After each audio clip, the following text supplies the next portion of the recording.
Alright guys, got a real quick video here today and there's just two things I want to go over. So firstly, I'm going to be launching a brand new YouTube channel centered around machining. So we obviously do a fair amount of machining on the Sub 12 Airgunners channel, and I'm also going to be making another YouTube channel focused specifically on the machining side of things. We're still going to do plenty of machining on this channel, however the other channel will be more sort of informational, and I'll also go through sort of insert types, what to do and how to do it, that sort of thing. I'll also go into detail about specific tools, specific machines and all that sort of thing. So if you're interested in the machining side of the channel, I'd recommend going over to the new channel and subscribing. There will be a new video coming tomorrow, and that one will cover pretty much all of the external turning operations on a lathe and what tools and inserts that I use to carry out those jobs.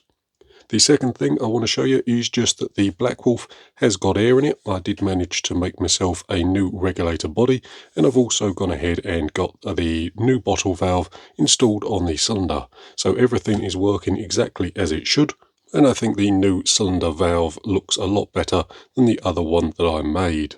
So this one was just a prototype that I used for mocking things up. This bottle valve, or cylinder valve I should say, is straight off of a BRK Ghost Zero. I had a friend who removed the cylinder from his rifle and replaced it with a bottle, so he gave me or sold me the cylinder, and I just took the end out and put it in the smaller cylinder that we have fitted to this particular rifle. It does all work exactly as it should if I unscrew it. You can see that the cylinder is removed in exactly the same way that the bottle is from the Ghost and the Delta Wolf or Alpha Wolf rifles, so that works exactly as it should. If we take a look at the gauge on the side of the rifle, that's now reading 0. Then we can screw the cylinder back onto the rifle to gas it back up again.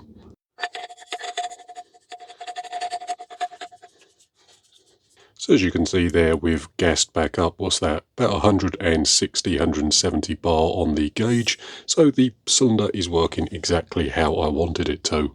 So that's the front block of the rifle pretty much complete. Our next job is going to be making the chassis out of a piece of aluminium.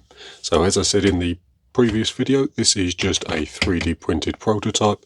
I'm going to be making the real one out of just a slab of aluminium. So this is just 6082 aluminium and is about 8 kilograms worth of aluminium that we're going to shave down into a chassis. So it should look like this when it's all finished. I won't be able to engrave the wolf's head. What I will have to do though is just laser engrave it when the chassis is all either cerakoted or anodized. But that will be another project for the machining channel. I will show it on the Sub 12 Airgunners channel, but I will go into a lot more detail and focus more on the engineering side over on the new channel. But with that all said, that's just a quick video for today. So thank you very much for watching. I hope it's been interesting or useful, and I'll see you in the next one.